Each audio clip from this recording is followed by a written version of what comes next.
The story begins by showing us a girl who is angry because we are looking at her. She tells us that we might find it strange that a girl who has just transferred to the school would join a manga club, and then warns us not to even try to talk to her. When we hear her, we insult her by calling her a tsundere. In another scene, we see that tsundere talking to the protagonist, and he asks her why she is there. The annoyed tsundere replies that having lunch at the club you belong to is normal, and after saying this, she insults him by telling him that he is a loser with no friends and that is why he is here. Continuing from lunch, we see them in the next class. The tsundere girl asks him why they are in the same class, telling him that he is the worst. At the end of class, our tsundere walks through a park near the high school, where she encounters a cute white cat. With a very sweet voice, she talks to the kitten while petting it, but she immediately realizes that the protagonist is watching her. Even the cat notices. She threatens him in a firm voice, telling him that if he tells anyone what he just saw, she will tear him to pieces.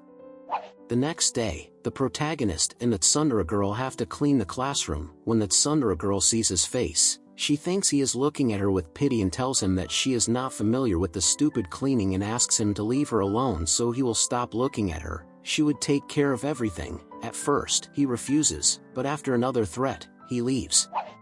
A few days later, the protagonist realizes that someone is moving in next door to his apartment. When he goes out to see who it is, he is surprised to find that it is the tsundere girl who had been threatening him so much. When she sees him, she asks him what the hell he is doing there and gets nervous when she realizes that he is looking at her in her skimpy clothes. She threatens him again, demanding that he erase from his mind what he has just seen, to which he immediately replies that she shouldn't worry so much since she looks cute and, as is tradition, he gives her a welcome gift. These words make the girl blush and her legs tremble.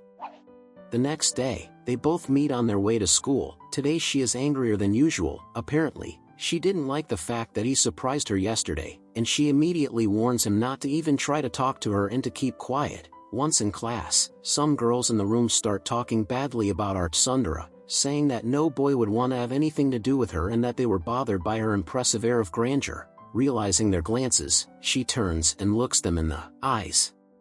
Hours later, the protagonist finds that tsundere soaking wet in the school hallway. When she sees him, she gets upset and tells him to leave her alone and stay away from her for now. Apparently, someone intentionally got her wet, but it doesn't end there because we then see that another boy from her school was bothering her and asks the protagonist, whom we discover is named Kohai, if anything happened, or by chance, this girl was your girlfriend. Immediately, the tsundere stubbornly tells him that this had nothing to do with him and that he should just go home. The protagonist doesn't listen to her and only gets more upset. Minutes later, we see that the tsundere girl was cleaning his wounds, implying that he had bravely gotten into a fight with the boy who was bothering her. She cries and asks him why he did something like that. Why did he defend her? Why did he go so far for her? She asks him between sobs that he is still an idiot. The next day, the tsundere is waiting for the protagonist in the hallway. He asks her, "What are you doing here?" She reminds him that her house is next to his, and then, unexpectedly, she asks him to give her her bag to carry, since she hurt her shoulder in yesterday's fight when he defended her, so it's probably still hurting. Seeing that he wasn't giving her her bag, she remembered her manners and stammered a good morning to him. Later that day, we see how the girls who were talking badly about her yesterday apologize to her in tears, confessing that they were talking badly about her because several boys are secretly in love with her. They had the wrong idea about Tachibana-san. I think the protagonist had something to do with this. Uncomfortable, she accepts their apologies, and at that moment, the girls ask her if she already has a boyfriend. Hearing this, she blushes and, upset, says no and that she actually hated that guy. Seeing how nervous she is, the girls don't believe her and tell her that she is in love with the protagonist. That night, the tsundere lies in bed and wonders if she really likes Kohai, calling him a bastard while refusing to believe such a thing. The next morning, we see Tachibana carrying the protagonist's backpack while thinking that because of those girls' stupid jokes, she can't look him in the eye. To try to hide her nerves, she starts telling him to stop looking at her and talking to her, or else she won't carry his backpack. She needs to talk to those girls when she gets to school so they don't spread any weird rumors. But unfortunately, when she arrives, she realizes that rumors have already spread that she has a boyfriend. Now, she had to listen to all the gossip from her classmates. She was embarrassed and just wanted to go home. At lunchtime, the Tsundere girl tells the protagonist not to get his hopes up and to ignore the rumors the girls were spreading. Changing the subject, she asks him if he ever gets tired of eating the same thing all the time. He tells her he doesn't have any money.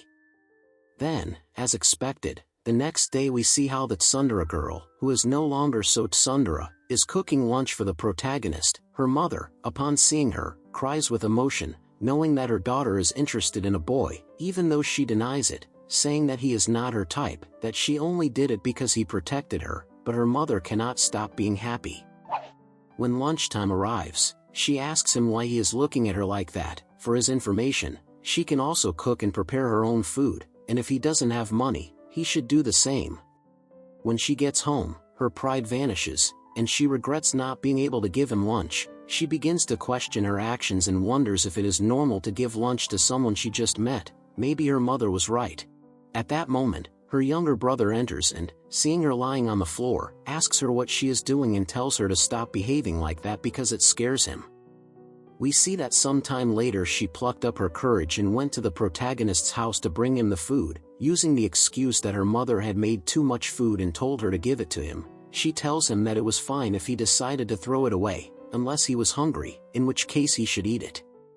The next day, when she found him, the protagonist gave her the food container and told her that he really liked her food. She was a little excited and told him to tell her mother that, not her, although she couldn't contain her excitement and laughed a little when she found out that he liked the food she had prepared. He stared at her, and she remembered that he was still nearby and shouted at him to stop looking at her.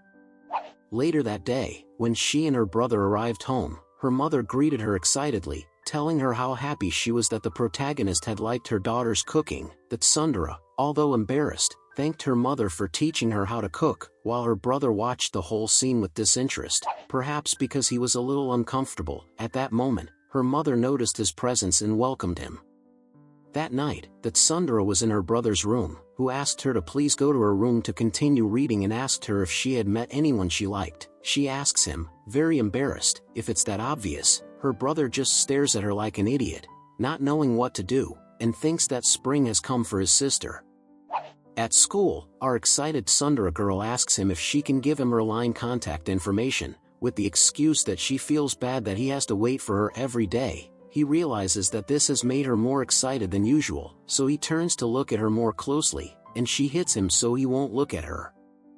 At home, she doesn't know what to write to him or if she should do so. In the end, she decides to send him the ugliest sticker she can find. A few minutes pass, and he replies, apologizing for not sending her a message first, as he wanted to thank her for giving him her contact information in hopes that they will get along better now. She screams with joy when she sees that he replied, but all this was happening in his brother's room, who tells her that he saw it, so it's time for her to leave. Remember that God is the way, the truth, and the life. Let me know if you want a second part. See you later.